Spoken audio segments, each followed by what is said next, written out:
वचनले त्यही भन्छ, बलिदान भन्दा चाहिँ आज्ञा पालन चाहिँ सबैभन्दा उत्तम कुरा हो। आमेन। जब हामी परमेश्वरको वचनलाई आज्ञा पालन गर्छौँ, जब हामी परमेश्वरको वचनप्रति हामी दृढताको साथ हामी विश्वास गर्छौँ भने परमेश्वरको वचनले के भन्दछ भने तिमीहरूलाई मैले पुच्छर होइन तर तिमीहरूलाई मैले शिर तुल्याउने छु। हालेलुया।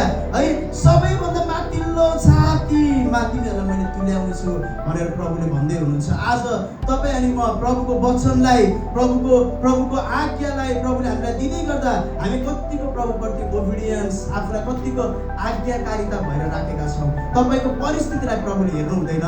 धेरै पटक परमेश्वरको आज्ञा हाम्रो आँखाले नदेखिने परिस्थितिसँग मेल खान सक्छ प्रियहरू। तर अब्राहमले पनि इसाकलाई बलिदान चढाउने कुरा सोचेको पनि थिएन, तर उनी चाहिँ सधैँ प्रभुका आज्ञामा आशिषित भएका हामीले थाहा पाउँछौँ। हालेलुया।